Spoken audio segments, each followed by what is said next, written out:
with your ability to recall new information. Retroactive interference, on the other hand, is the opposite. It happens when new information makes it hard to remember old information. So, using our language example again. If you start getting really good at Spanish, you might struggle to remember some of the French words you originally learned. The new information interferes with the old information. Now, an interesting thing about memory is that forgetting isn't always a bad thing. In fact, some research argue that it's necessary. Our brains are constantly processing information, and if we remember everything, our minds will be overwhelmed. Imagine trying to remember every single detail of every day of your life. It would be exhausting. Instead, our brains prioritize what's important and discard the rest. In fact, there's a concept called adaptive forgetting. The idea that our brains deliberately forget unimportant details to help us focus on what truly matters. This helps us make decisions more efficiently and avoid cognitive overload. Another important factor is forgetting is retrieval failure. Sometimes the memory is still there, but we just can't access it at the moment we need it. You have probably experienced this when a word is on the tip of your tongue, but you can't quite remember it. This happens because the memory wasn't lost, it's just temporarily inaccessible. Later, when you start trying to remember, the word might pop into your head out of nowhere. So, while forgetting is often seen as a problem, it actually plays a crucial role in helping us function. All right, super. Yeah, like I said yesterday, for the most part, pretty clearly pronounced. There's a few words here and there. The little stress is a little different, but yeah, I like the pace of it. All right, so this is the first gist question, and she was supposed this is on your paper there. This could be team 1, by the way. So, all right. This is supposed to be a gist content question, right? Not purpose. What's the difference between long-term and short-term memory? Reasons why people forget information, the impact of language on learning and memory, strategies to improve. All right, actually, yeah, maybe I can make a comment. Each question is distinct. It's not like 2 of them are very similar. That's good, yeah. Which one was it though? Yeah. Which one do you think? Yeah. Huh? B. That's probably B. Oh, is that what it was? Yeah. You guys created these questions, right? Good for you. Right. I think that's a, yeah, cool. We're able. That's a challenge at the same time, manageable. You could. Love it. Pulled it directly from the lecture. That's excellent. Yeah, that's what you come to expect. Okay. So this one, second one, is a detailed question, and yeah, I also like how the length of each of these options, not too long, not too short, etc. What does the professor mean by adaptive forgetting? Good. Details are often about definitions of new words. People can train themselves to forget bad memories. Forgetting helps the brain function more efficiently. I think it's B. Our brains forget information randomly without control.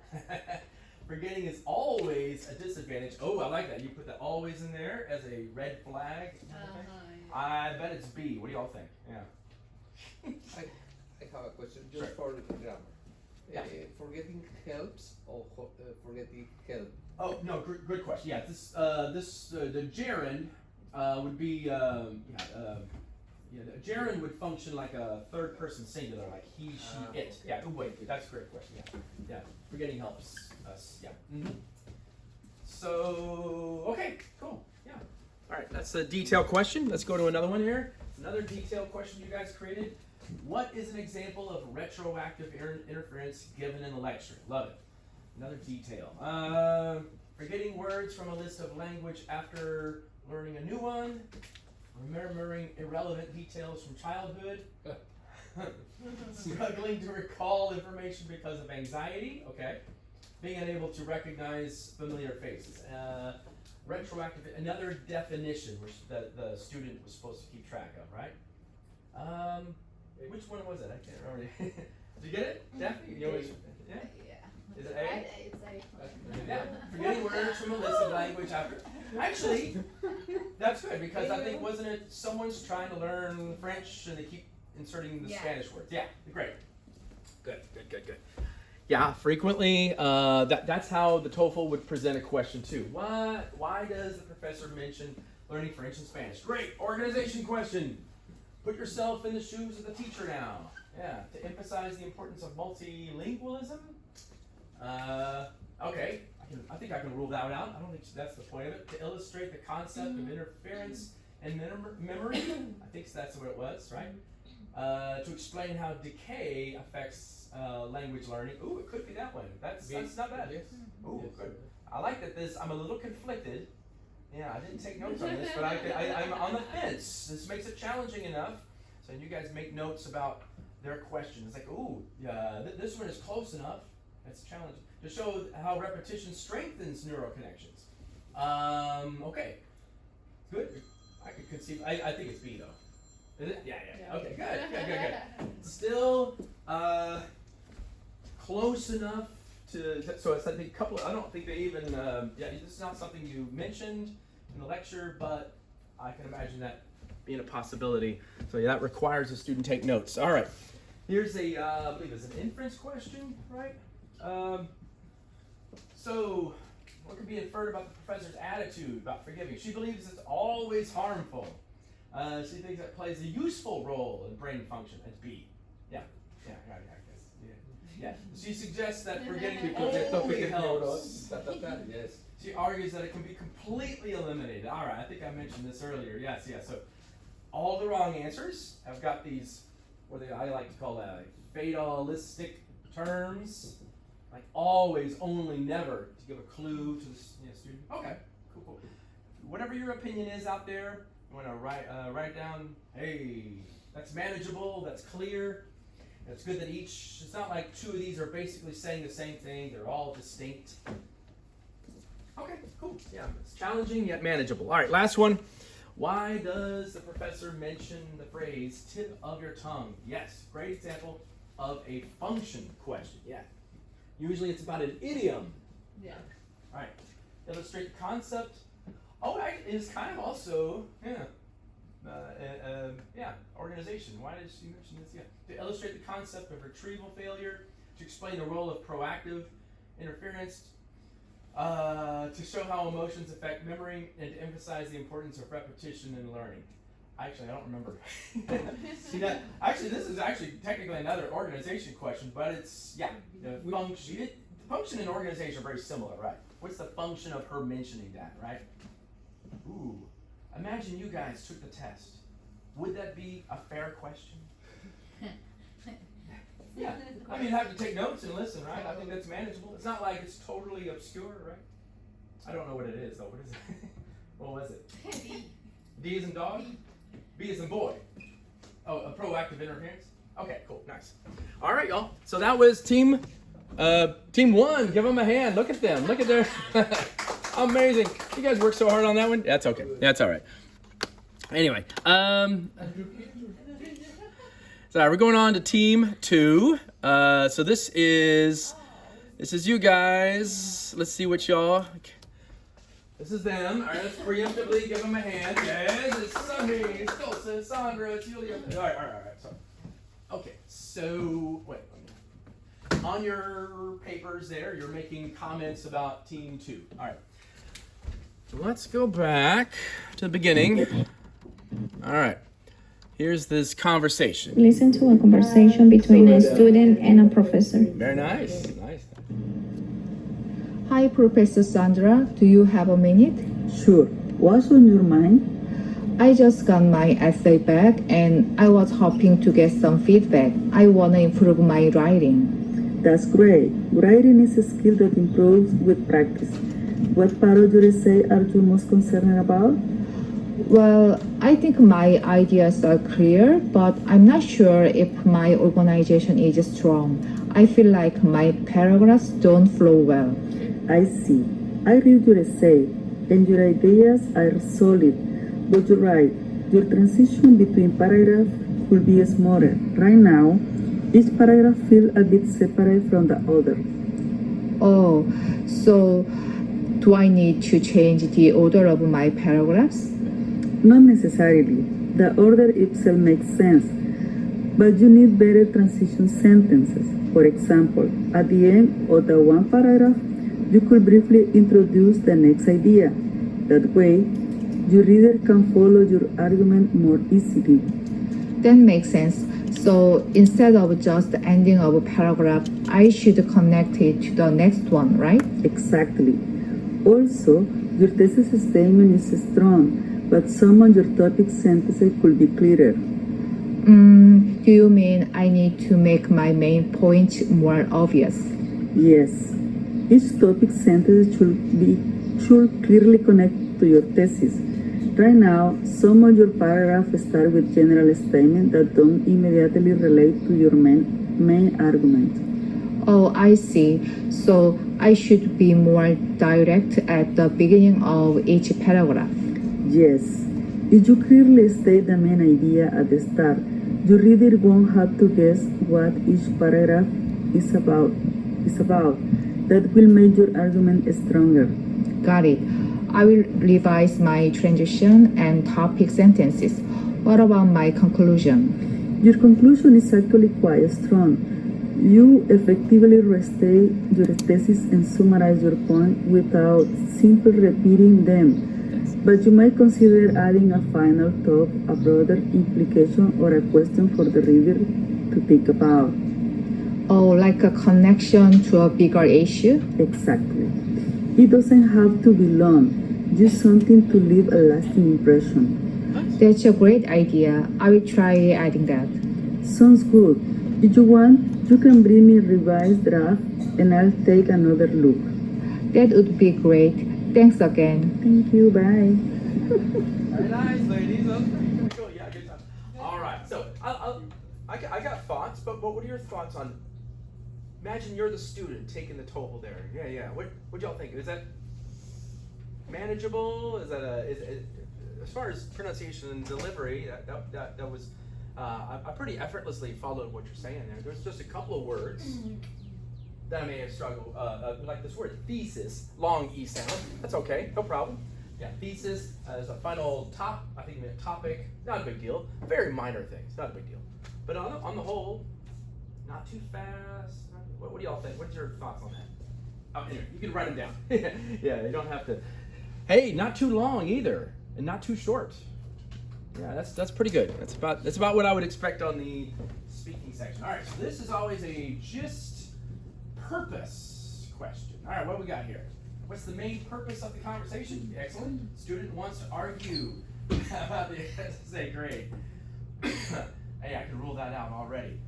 You guys are not angry with each other. I like it. Yeah, it's not that one. Student is asking for feedback to improve their writing. Yes. Okay, excellent. I like it. The person taking notes here has to keep track of who arranged the meeting. Was it the student or was it the professor? Sometimes it's the professor, right? Mm-hmm. Who arranged the meeting? Who initiated the meeting? It was the student. Exactly. Right. Yeah. So someone taking notes might not be. Wait. Did the professor want to do this? Yeah. Well, okay. The professor's asking for feedback. Yeah. I'm sorry. Students ask for feedback. Okay. You guys got it. So. All right, usually just purpose question. Each one is very distinct. I like how you mixed it up with the student, someone on some options, and the professor on others. The person taking the test has to keep track of that. All right, detail. Let's see what we got here. What is one specific issue the professor points out in the student's essay? Essay. Everybody say essay. Sometimes I hear y'all say essay, a second syllable, right? Okay. Student's essay is too short. Essay, first syllable, right? Isn't that same in Spanish? Orale, essay? A guy? No, that's a different. No. Is it?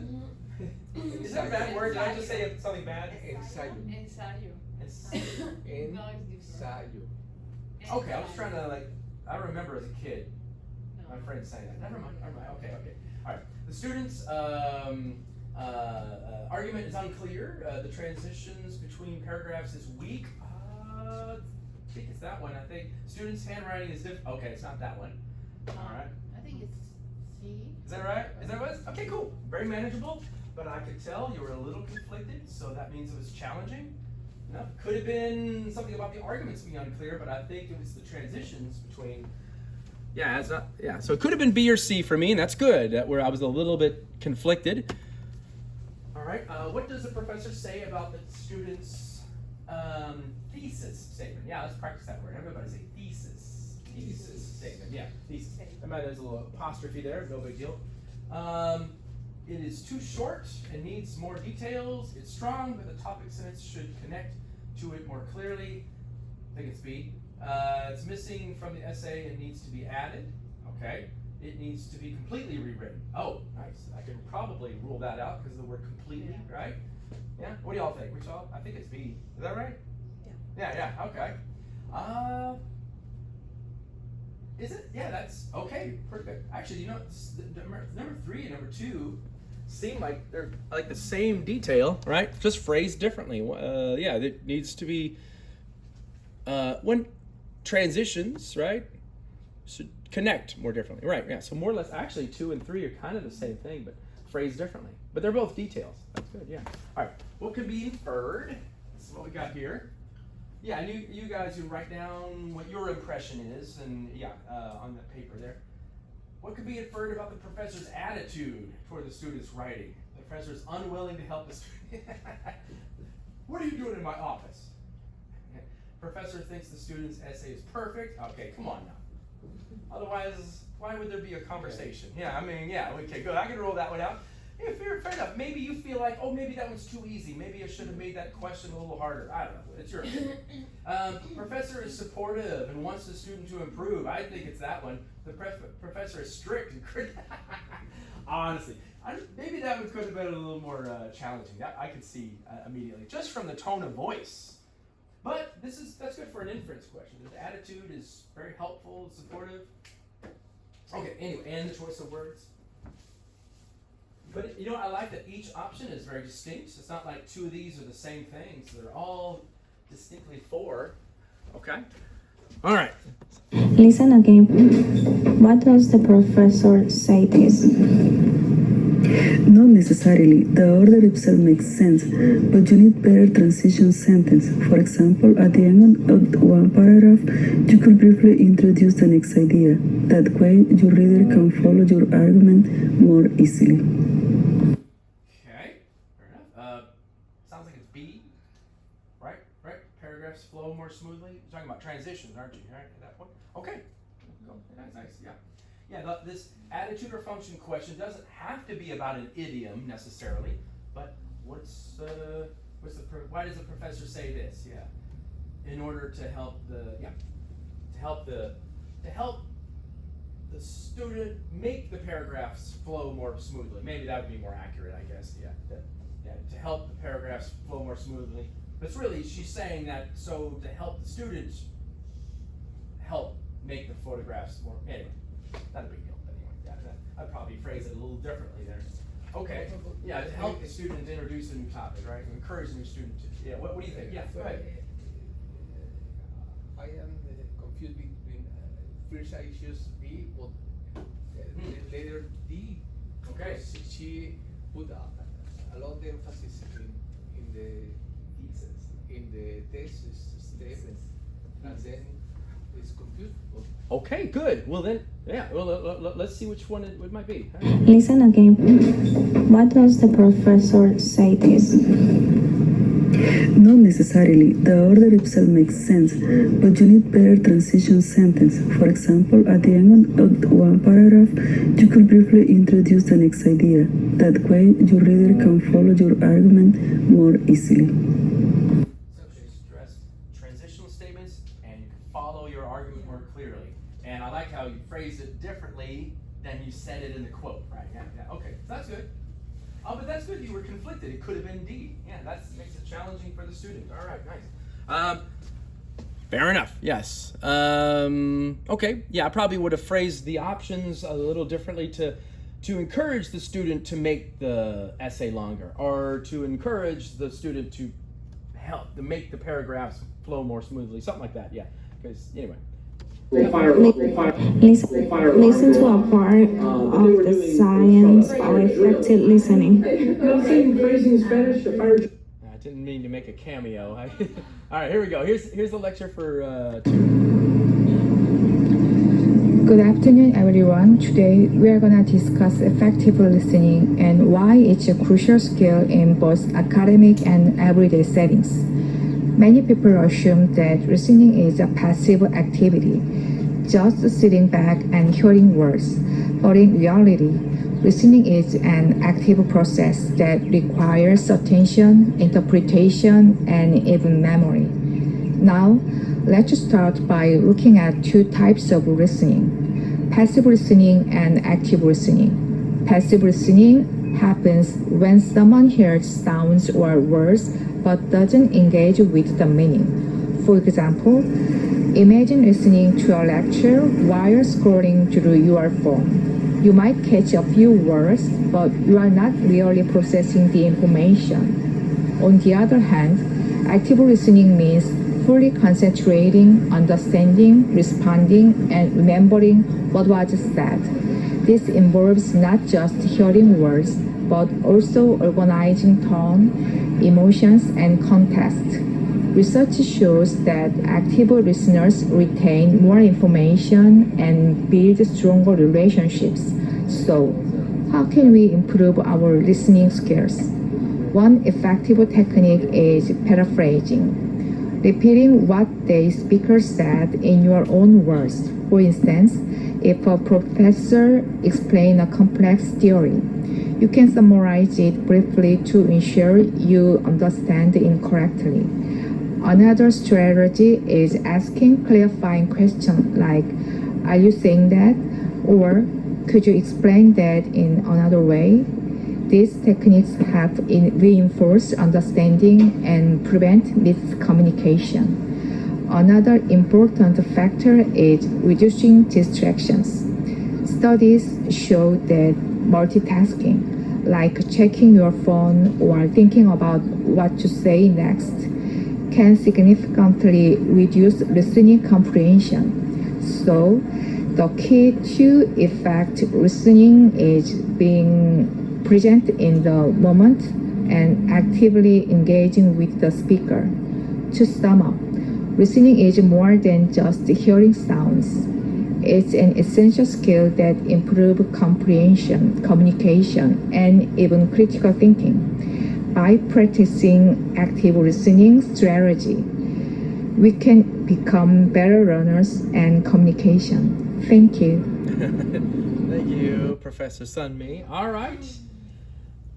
You know, I like the rhythm and the pace and the intonation of it. It wasn't speaking too quickly or too slowly. So that was one thing I liked a lot about. I like how you. And I realized you were reading something probably from the textbook. That's awesome. But it was great transitional phrases. You paused in appropriate places. Just occasionally sometimes there was a word I didn't quite understand. I think organizing context or organizing a contest. I think I heard very small problems, but other than that, I was able, if I were sitting in your class, I'd be able to take notes. Yeah, not too bad. Good length too, not too long, not too short. Well, yeah, I've heard them a little longer, but that's good. All right, so let's see what we got here. That's sufficient, yeah. What's the lecture mainly about? Yes, just content. The role of memory in communication? Maybe. The differences between speaking and listening? Probably not that one. Yeah, good. So I can rule that one out. The strategies to improve listening skills? Maybe, yeah. How technology affects, okay. No, not that. Okay, so it's either A or C. What do y'all think she was trying to do there? C. C, senor. Yeah. All right, gotcha. All right, strategies. I was leaning toward that one, but that's good. If I'm a little conflicted, A and C are very different, so that means that. All right, so good. According to, that's how you make a detailed question. Anytime you see according to, I know it's in my notes. Right. It involves summarizing the speaker's message. Oh, I'm sorry. According to the professor, what is one characteristic of passive listening? A definition. Good. All right. So we're asked about. So this is a gist, content, or purpose rather, content. Yeah.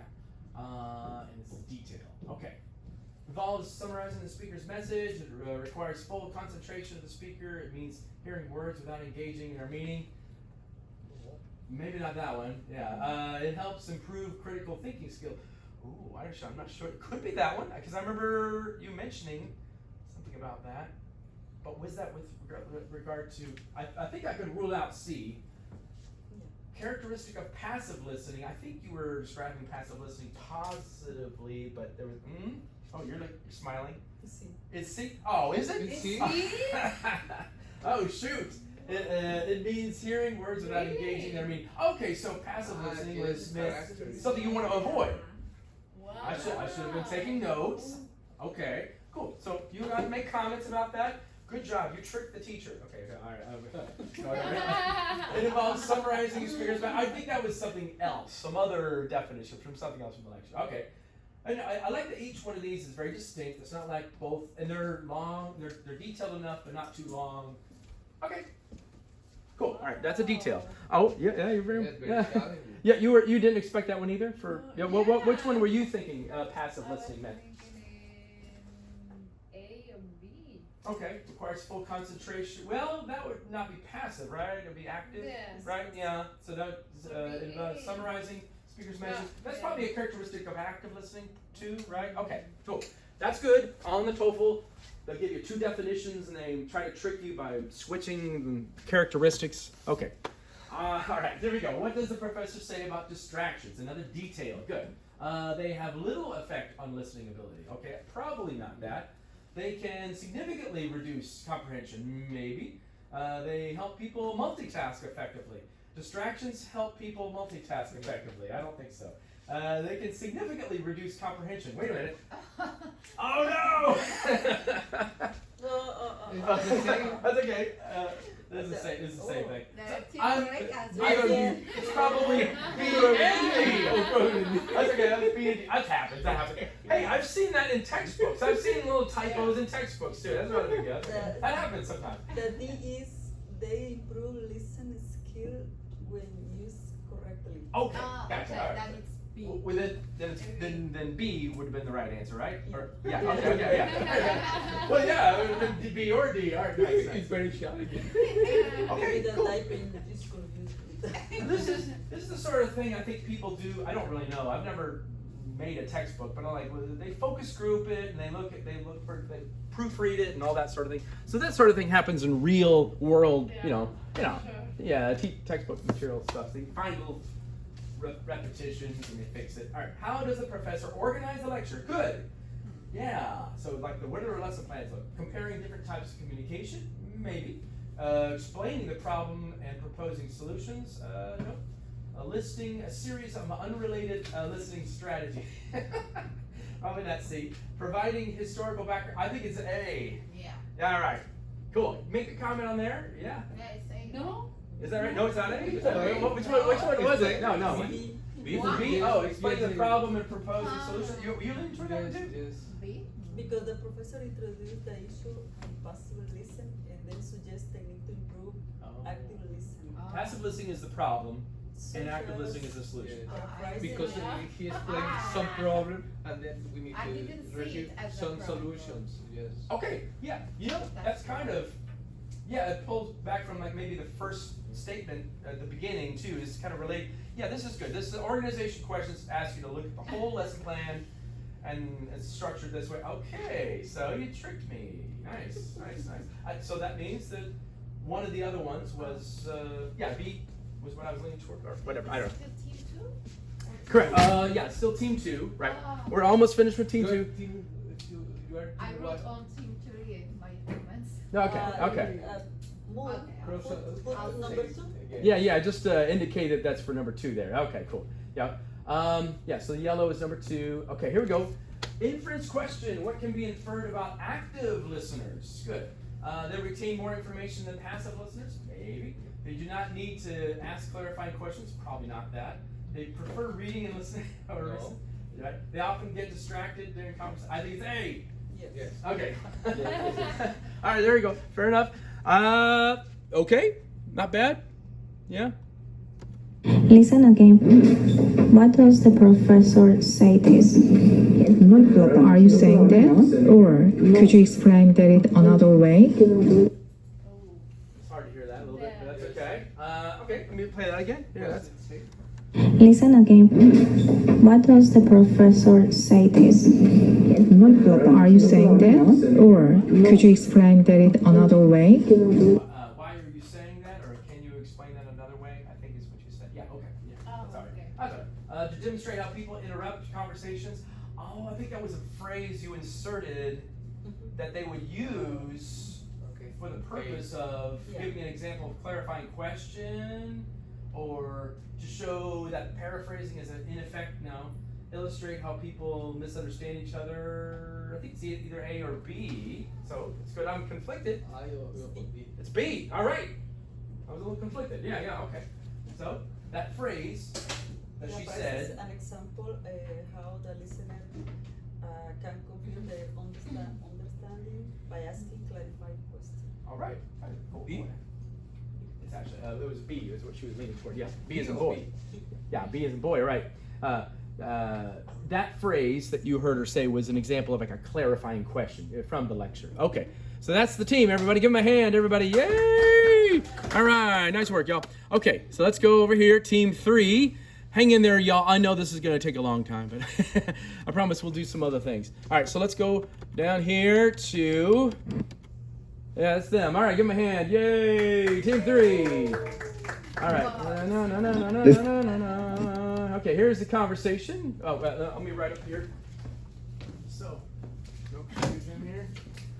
And after we're watching this, you're making comments about Team 3. All right, here we go. Good morning, Professor. Good morning. How I can help you? Professor, I'm struggling a bit with my environmental research paper. I'm not sure how to frame my thesis, and I'm finding the research to be a bit overwhelming. Could you help clarify what direction I should be taking? Sure, I can help you with that. What aspect of the environmental research are you focused on? Are you looking at the climate change, pollution, biodiversity, or something else? I'm looking at the effect of plastic pollution on marine life, but I'm not sure what the core argument should be. Should I focus on the extent of the damage or on the potential solution? That is right, Doc. Could you approach from either angle? But I would like to suggest starting by clarifying main question. Are you trying to inform people about the severity of the issues, or are you trying to show how solutions can mitigate the effects? Let's break it down. What do you think is the most important part of your research? I think I want to show both the damage and the potential solution, but I'm unsure how to balance them. How detailed should I get in discussing the effect on marine species versus the technicalities of solution? That's a good question. You need to be detailed enough to show the severity of this issue, but also to illustrate that solutions are possible. Think of this way. If you present the problem, your readers should feel compelled to learn about the solution. So, for a solution, you make it want to ask, how effective is this? What evidence supports it? I see. So it's not just about presenting solutions, but also backing them up with data. Should I include counter-arguments like why some solutions might fail? Yes, exactly. Acknowledging the counter-arguments strengthens your paper. For instance, you could discuss how a solution may have unintended consequences or logical challenges, like a cost of practicity. It shows that you are not just bringing a one-sided view, but addressing real-world complexities. That makes sense. But regarding the data, what type of source should I be looking for? Peer-reviewed articles, government report, or maybe environmental NGOs? Peer-reviewed articles are always a solid foundation. Government reports and reputable NGOs can provide a valuable in science as well, but they are often more policy-oriented. Look for a balance between specific students and credibility, organization report, and remember to critical evaluate each source. Got it. So if I'm summarizing the research on plastic pollution, should I lead with the most recent finding, or is it better to give historical context before jumping into current issue? That is a great question. Starting with the student context is helpful because it shows how the uses has evolved, but don't spend too much time on the past. You want to emphasize the most current research to show the emergency and contemporary relevance of the problem. Alright, I feel a bit clear now. Thanks, Professor. I'll focus on refining the problem and solution balance and start gathering necessary solutions. Good length, not too long, not too short. Yeah, I remember the first time through, y'all, it was a little short. Y'all stretched it out a little bit. Yeah. Did y'all write that, or y'all find bits and pieces from somewhere else? Or, yeah, some mixture of it. You know, I like it within the conversation, like you were saying, you would make a suggestion and then you'd kind of summarize it again, say the second time. There's a little bit of struggle to hear some of the phrases you were saying. Now, I do what you were saying, like climate change. I know that y'all want to say climate, or etc. Biodiversity. You know, everybody say climate change. Biodiversity. The severity. Severity. Yeah, it's a French word we borrowed. Kind of means like the seriousness of something, right? It strengthens. I think you said strength, etc. Critically evaluate. Anyway. Yeah, go ahead. Yeah, critically evaluated. Pretty close. Yeah, critically. I say it like that. Critically evaluate. Nice. But on the whole, though, I was able to follow what suggestions you were able to make. Just occasionally there was a pronunciation issue here and there. All right, here's the gist purpose question. What's the student's main concern about the research paper? The reason he's showing up. Good. Gist purpose. They are unsure. They referring to the student, I guess, right? Yeah, okay. They are unsure about the type of sources to use. They are struggling to frame their thesis and feeling overwhelmed with research. They don't know which environmental topics to focus on. Maybe that one. Because y'all talked about several of them. Is that what it was? See? Okay, cool. They are unsure how to follow unsure how to balance the severity. Ooh, good word, of the problem with the solutions. You know what? Each one of them is pretty long and it's challenging enough for someone to read. Yeah, they're not too short and and they're pretty distinct too. I think that's what it was, right?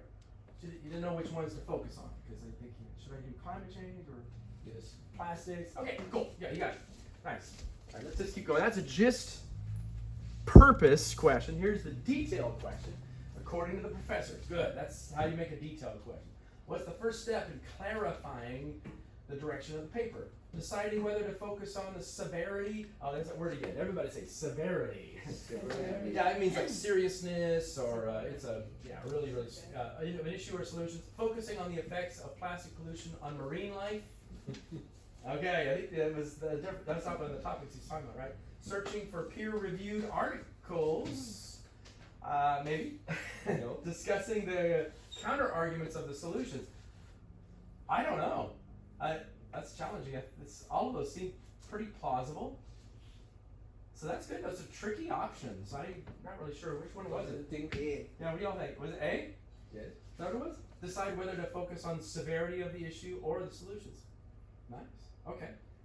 Yeah, focusing on the effects of plastic solutions. Searching for peer-reviewed articles. Actually, this is... Yeah, that would be the first step. Yeah, that would be a later step. You gave me several steps.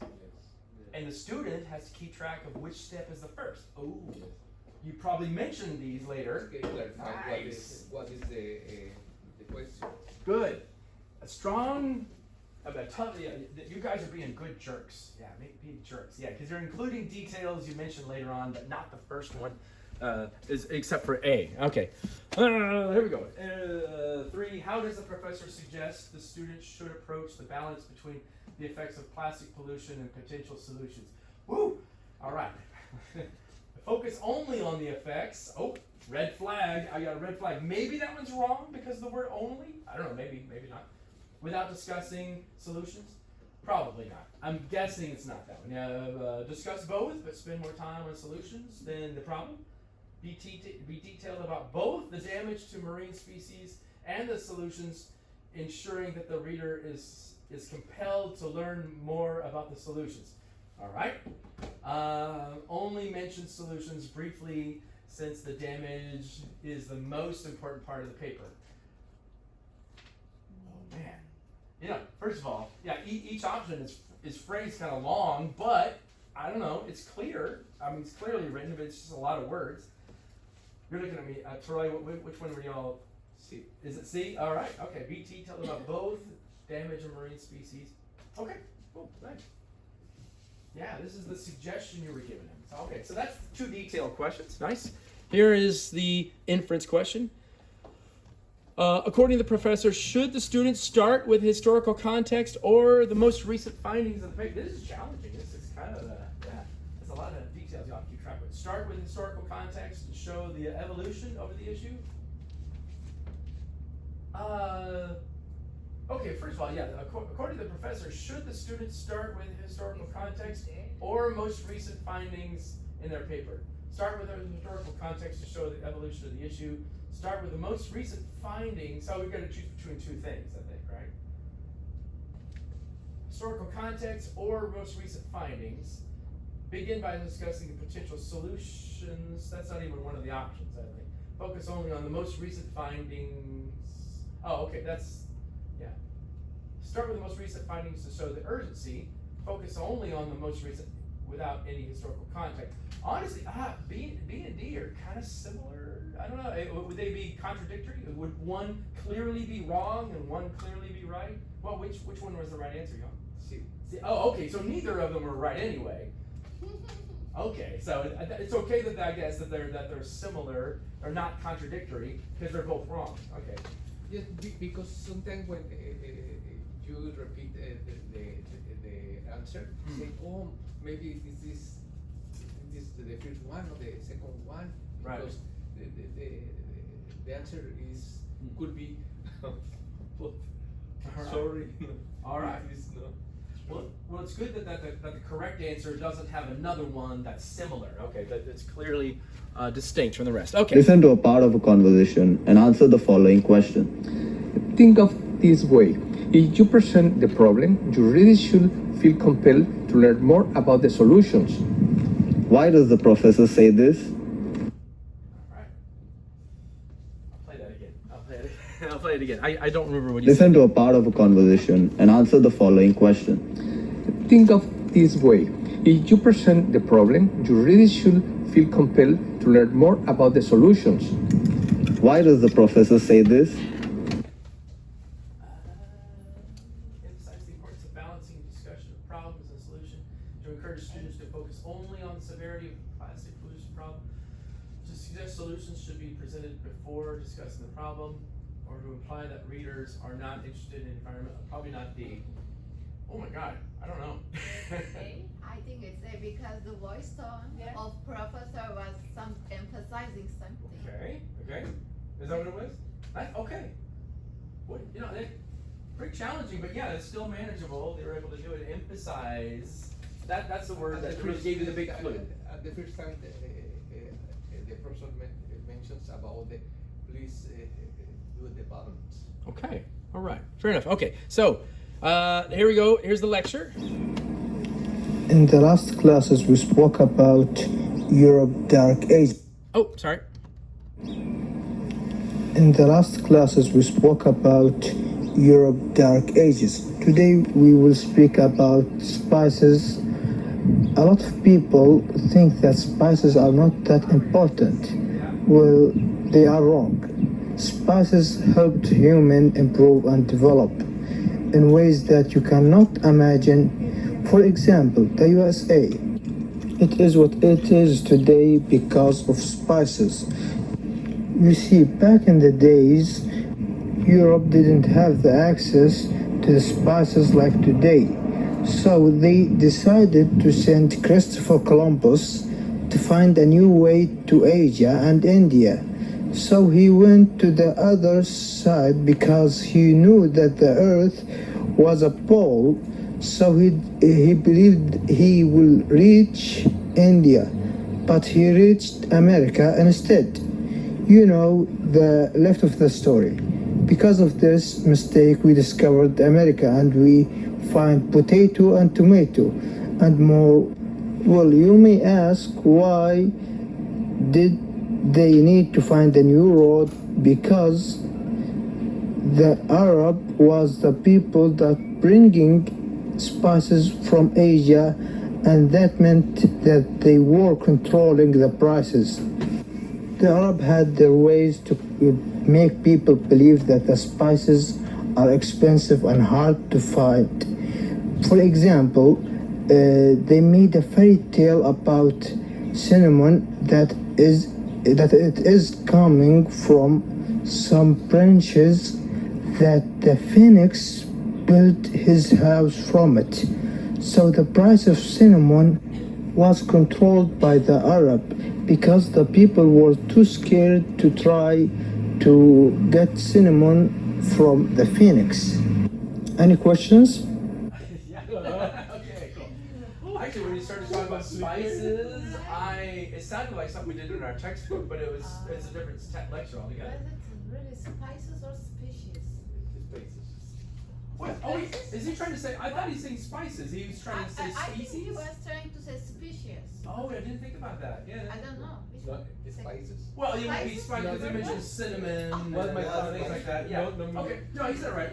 Other words. Okay. So the pronunciation was a bit of a struggle with some of these, and of course he's reading it, and he's you know the rest of the story. Actually, when he said it, the words were right. He just stressed the wrong syllable here and there. I mean, you know the rest of the story, something like that. He stressed a weird word. The earth was a pole. I don't know what he was saying there, but that's okay. Controlled by the Arab. I think he meant herb. Yeah, herb. But probably, I don't know. I'm not sure. Okay, pronunciation was a little bit of an obstacle to understanding a lot of the lecture there. About 2 minutes. Oftentimes lectures are a little bit longer. So yeah, feel free to make comments, but all right. Details I can keep track of though. It's your opinion you can put down. All right, here's the first question from that lecture. What's the main topic of the lecture? Spices and their effect. Europe, Dark Ages. That would be European. The adjective European Dark Ages. Christopher Columbus and cinnamon. Okay, you could. My opinion, it's a little bit too terse, a little bit too short. Yeah, we need each.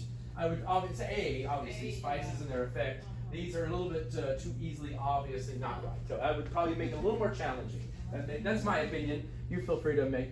No, yes, my classmates maybe have a lot of pressure, and then need to.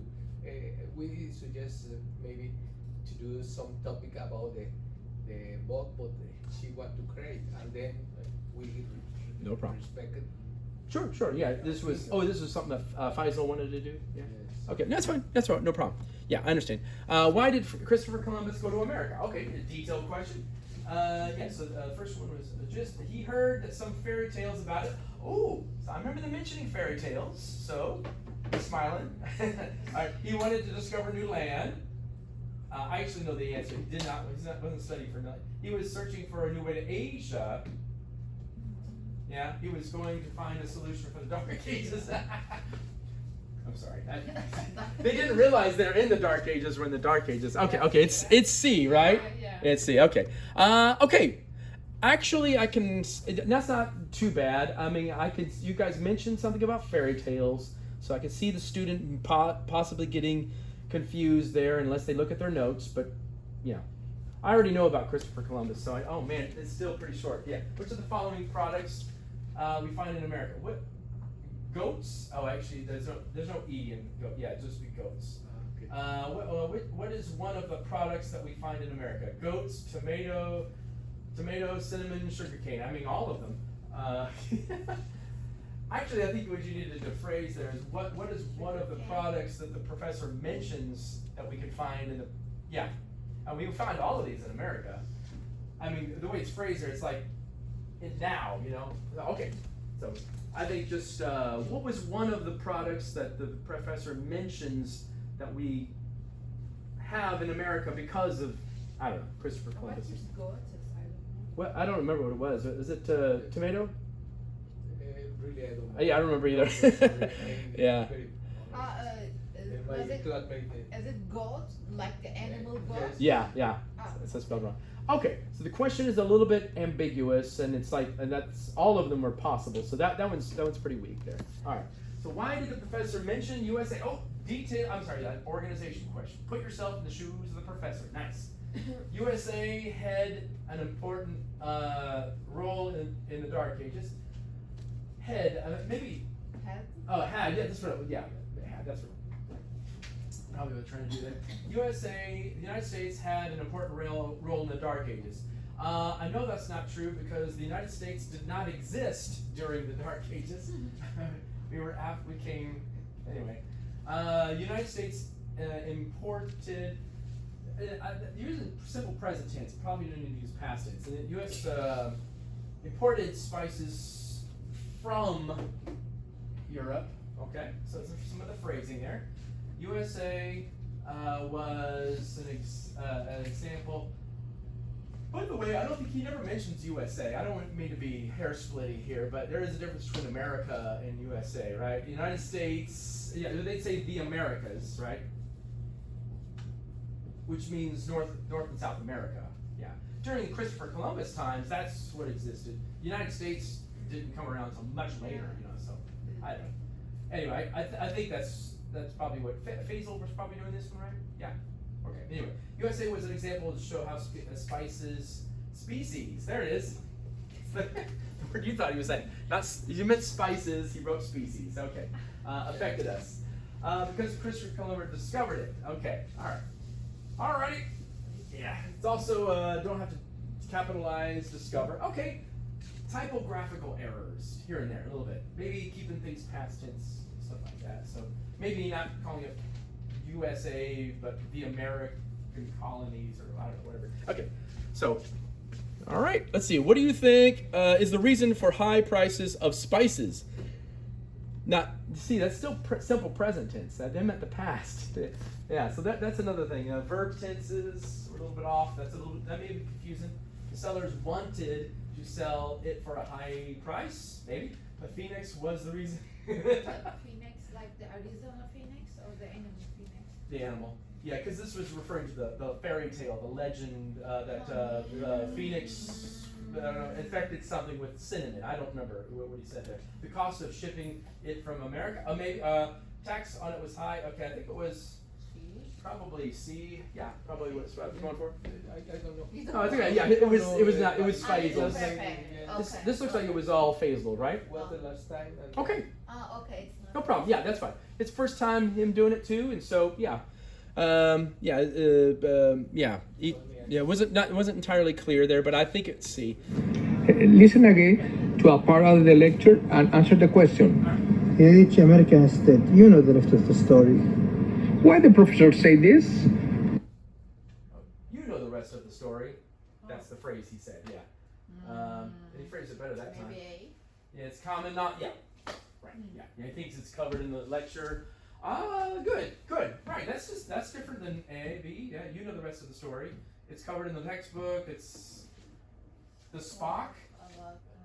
Oh, he's trying to say they spoke about it in class. They spoke about it in class, not the Spock. Okay. Spelling issues here and there. And Spock looks like a person's name. Okay. Well, work with Mr. Yeah, like from Star Trek, right? Yeah. Okay. So I'll let Faisal know about that. Okay. There's the team. Everybody give them a hand. Yay! They did it. Okay. Very nice. Okay, we're on to the last one, y'all. Hang in there. I know this is tedious. I know this takes a long time. All right, so this is the last team, and it is these folks. All right, give them a hand. Yay, them. Woo, team 4. I see, that's how you show very little enthusiasm, huh? Yeah, I don't know. Let's see what happens when... Okay. Hi there, how can I help you today? Hi, I wanted to ask about transferring to a different major. I'm currently in mechanical engineering, but I'm thinking about switching to business administration. I see, that's a big decision. What making you consider the change? Well, to be honest, I've realized that engineering isn't really for me. When I was first choose this major, I thought I would enjoy working with machines and designing things. But now I've taken a few core classes. I find them really challenging and not in a way that excites me. That's understandable. College is about figuring out what truly interests you. Have you taken any business course yet? Yeah, I took an introduction to business class as an elective last semester and I really enjoyed it. The topics made sense to me and I felt engaged in class discussions. It made me start thinking that maybe business is a better fit. That's good to hear.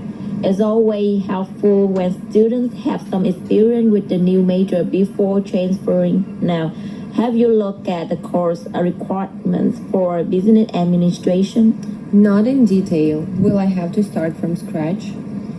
Not entirely, but there are a few things to consider. Some of your general education course will transfer over, but since engineering and business are quite different, you may have to take some prerequisite course before officially declaring your new major.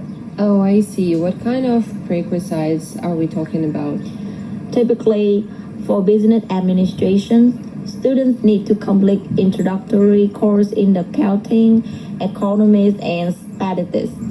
Since those aren't usually part of an engineering curriculum, you may need to take them before fully switching over.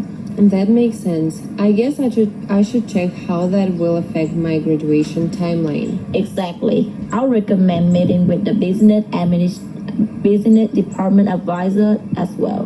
They can help you figure out which of your completed courses may count toward the business degree and what additional classes you need. Okay, that sounds like a good next step. What about the transfer process? Is there a deadline I should know about? Yes, the deadline to submit a major change request is the last week of this semester. That gives you some time to make a final decision and get everything in order. You need to fill out the official transfer form and get approval from both your current department and the business department.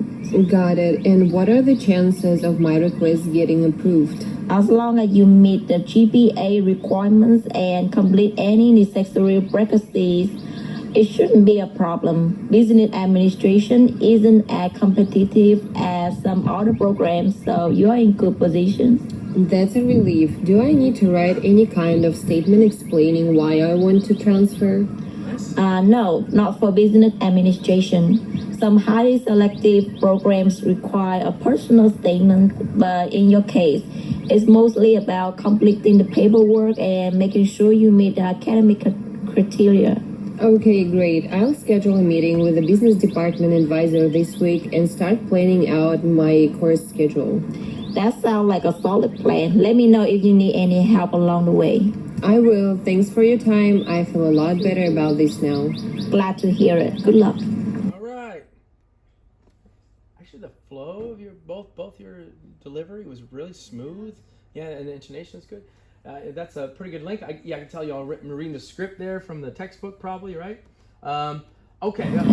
There was a one word both of y'all struggled with. You know what word I'm saying? What is it?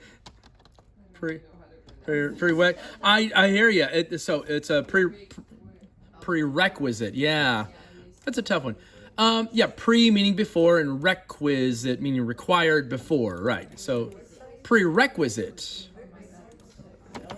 Yeah, that's strange. Yeah. So when you guys Prerequisite. Yeah.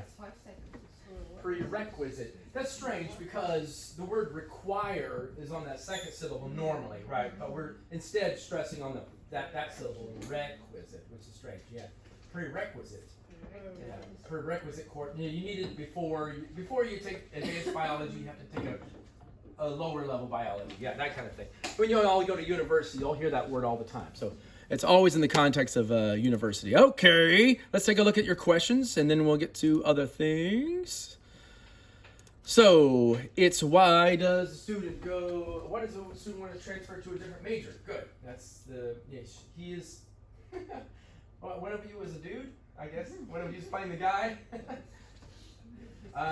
Okay. He is struggling with his current courses. Was that just because normally it's a man? Are you? Is that you just because? Because one of you has to be a guy, is that what you're doing? Probably an error. Okay, you're not worried about that. He's struggling with his current courses. He is more interested in another field. His parents want him to switch majors. It's not that. He is failing his current classes. I think it's B. Yeah. All right, that's good. Okay, that one's pretty straightforward. What challenge does the student face when transferring? He has to take extra prerequisite courses. The deadline for transferring has passed. His grades are too low for the new major. The university does not allow major changes. What do y'all think, huh? Ooh. Yeah, okay. Yeah, maybe. Yeah. What challenge does the student face when transferring? He has to take an extra prerequisite course. I believe it may be that. Yeah, probably that. Okay. The deadline for the transfer is passed. I don't think that's what that deal is. The grades are too low. Didn't mention that. Okay. So here we go. Oh. What's going on here? All right. Now, what does the advisor suggest the student do before making a final decision? Talk to the professor in the new major. Take a semester off to think about it. Get approval from his current professors. Submit a written appeal. Yeah, I think it was to talk to a professor about the new major is B. Oh, A there, okay. How does the student feel at the end of the conversation? Good, that's an inference question. Confident about the transfer process. Unsure if he could switch majors. Frustrated with the university policies. Discouraged by the... I mean, you're not frustrated or discouraged, obviously.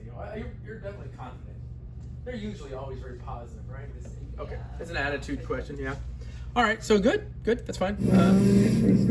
Some of your general education course will transfer over, but since engineering and business are quite different, you may have to take some prerequisite course before officially declaring your new major. You have to take a prerequisite course before you decide on your major. All right. I think it's A. Lose credits from engineering courses. Yeah, what do you think? You're looking lead, you think? What do you think? Yeah, probably some too. Yeah, I get that sense. Yeah, they phrased it differently than you did in the question. That's good. Yeah. Transfer process is very complicated. The student does not need any additional coursework to switch majors. That's definitely not D there. Okay, so here's the lecture. Professor Lee, here we go. Today, we are going to discuss classical conditioning, a learning process first studied by the Russian psychologist Ivan Pavlov in the early 20th century. Classical conditioning occurs when an individual learns to associate two stimuli, leading to a change in behavior. Pavlov's most famous experiment involved dogs. He noticed that dogs naturally salivate when they see food. However, he began ringing a bell every time he fed them. Eventually, the dogs started salivating just by hearing the bell, even when no food was present. This experiment identified key elements of classical conditioning. The unconditioned stimulus is something that naturally triggers a response, like food causing salivation. The unconditioned response is the natural reaction, salivation. The natural stimulus is something that initially has no effect, like the bell, but when the bell is repeatedly paired with food, it becomes a conditioned stimulus, and the salivation triggered by the bell alone is called a conditioned response. Classical conditioning is important because it helps explain how humans and animals learn associations in their environment. For example, if someone has a bad experience at the dentist, they may start feeling anxious just by hearing the sound of a dental drill. Their brain has associated the sound with pain, just like Pavlov's dogs associate the bell with food. All right. Cool. I think it was a little short, but that's a good topic actually. Classical conditioning. I remember hearing about that kind of stuff. A few things. First of all, this is a stimulus. I like how you pronounce this word beautifully there. Yeah, everybody say stimulus. Stimulus. That's a single stimulus, and the plural is stimuli. Yeah, stimuli. I think she said stimuli or something. I think you struggled with the word bell a little bit. Yeah, I'm trying to say. I heard bear a few times. Salivation was pronounced beautifully there. Okay, let's see what you got here. What's the main topic of the lecture? Different types of animal behavior? No. How classical conditioning works? Yeah, I think it's B. It's an intro to that. That's all it is. Good. The difference between unconditional and conditioned responses. Ooh, that's a subtopic. That's one of the details. Now, I like that. This wrong answer is really long, so it's to trick the student. That looks like a right answer, but you're tricking them, right? And they mentioned that, you mentioned that in passing, but that's not the main idea. It's speed, I think. Not history of psychology. Maybe that's a little too easy to rule that one out. But anyway, okay, according to the lecture, okay, that's a detail. Which of the following is an example of conditioned stimulus? All right, so I have to remember a definition. Conditioned stimulus and what was the other one? Conditioned stimulus or something else? Yeah, whatever it was. The sound of a bell after being paired with food. The dog natural salivating when it sees the food. The act of feeding the dog, the food itself. Oh God, not C. Oh my gosh, which of the following is an example of conditioned stimulus? Maybe the act of feeding the dog, or the food itself. I don't know. Actually, this has been a while since I've done it. Do you remember Miss Lee back there? Which the A, yeah, the sound of the bell, yeah, conditioned stimulus. That would make sense. Y'all ever hear about this back in high school or whatever? Yeah, you ring a bell, ding, ding, ding, and then you don't need the food anymore. You just ring the bell and they salivate. Yeah. Okay. Nice. That was a little challenging. If someone didn't take notes, that would be kind of tricky. All right, good. What example of classical conditioning in humans, as mentioned in the lecture? What is an example? All right. Learning how to ride a bike, feeling anxious when that's the one. Yeah, good. That's good. Just hearing the drill makes you anxious because you associate it with that bad experience. Okay, what else we got here? Why does the professor, great, organization question. Why does the professor mention Pavlov's experiments with dogs? No, it's not that. Explain how animals communicate. Hey, what do you all think here? What do you think there too? You're looking at it. Why did she mention, where's the professor, Professor Lee, mention the dog thing?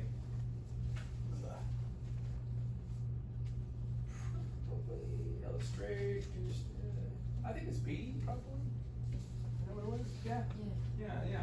Illustrate how conditioning occurs through associations, right?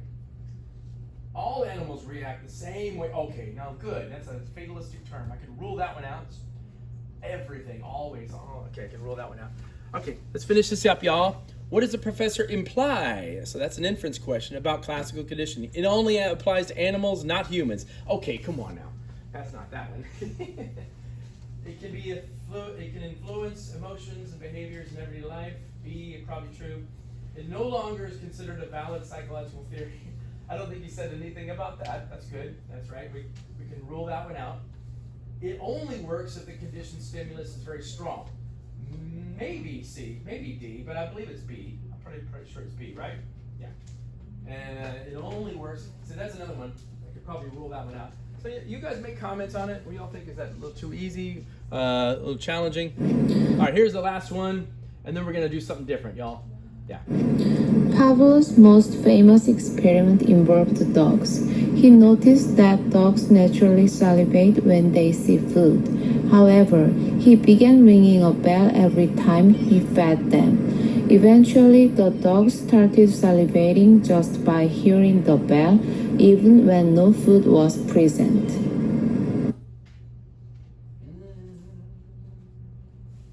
C, right? Pretty sure, right?